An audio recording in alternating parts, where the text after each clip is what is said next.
کہ میں شروع کرتا ہوں. اگر کوئی عورت پڑھ رہی ہے تو وہ کہے گی میں شروع کرتی ہوں. تو یہ دونوں جو ترجمے ہیں یہ ٹھیک ہوں گے. کیوں؟ کیونکہ یہاں جو 3 صیغے مخذوف ہیں، 3 صیغے چھپے ہوئے ہیں، وہ 3 صیغے واحد مذکر و مؤنث متکلم کے ہیں. یعنی ایک شخص جب یہ پڑھے گا اگر تو وہ مرد ہے تو وہ یہ ترجمہ بھی کر سکتا ہے میں کرتا ہوں. اگر ایک عورت ہے تو میں کرتی ہوں.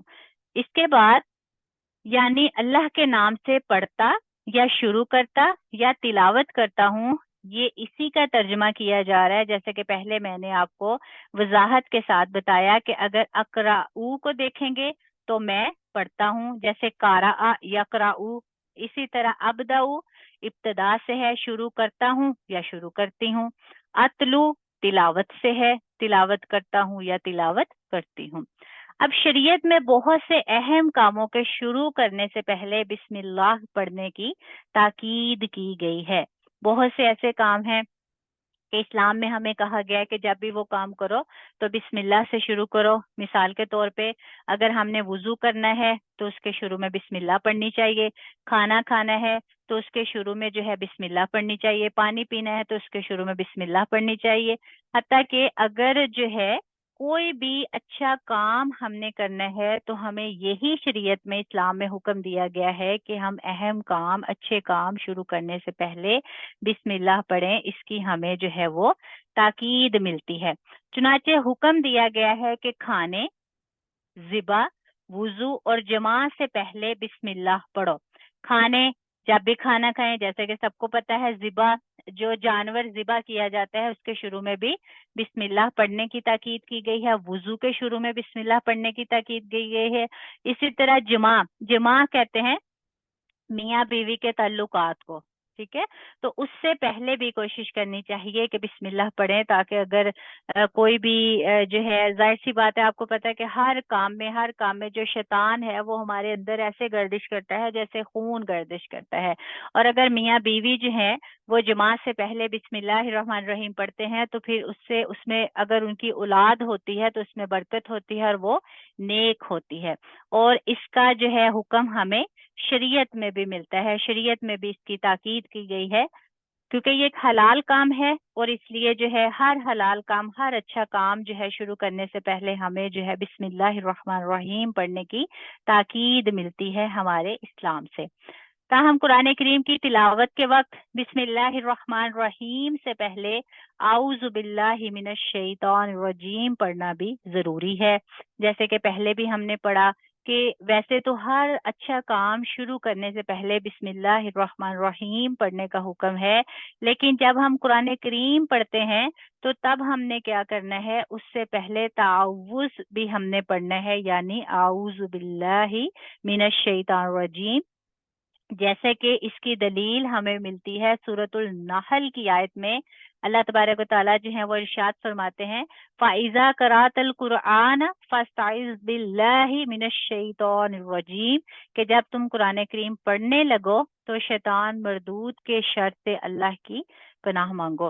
تو یہ بسم اللہ جو ہے اس کی تفسیر تھی. اس میں جتنے بھی صیغے مخذوف ہیں اس کو آپ نے سمجھا، اس کے معنی کو سمجھا، ان صیغوں کی وضاحت کو آپ نے سمجھا، اور اسی طرح جو بسم اللہ الرحمن الرحیم پڑھنے کی ہمیں جو تاکید کی گئی ہے اس کے بارے میں آپ نے پڑھا.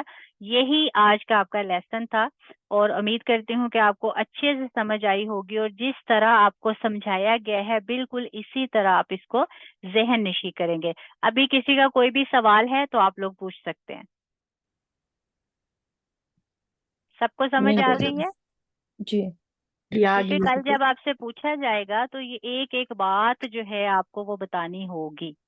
اس لیے میں آپ سے بار بار ریپیٹ کر رہی ہوں، کوئی بھی ایسا سوال ہے آج کے لیسن سے ریلیٹڈ تو آپ لوگ پوچھ سکتے ہیں، کیونکہ اس کو سمجھ کے سیکھ کے آپ لوگوں نے یہاں سے جانا ہے، تاکہ کل جب آپ لوگ سنائے تو آپ کو پتا ہو کہ ہم کیا بات کر رہے ہیں، اس لفظ کی کیا تفسیر ہے، اس لفظ کے کیا معنی ہیں. کچھ بھی اگر آپ کو سمجھ نہیں آتا تو آپ ابھی پوچھ سکتے ہیں.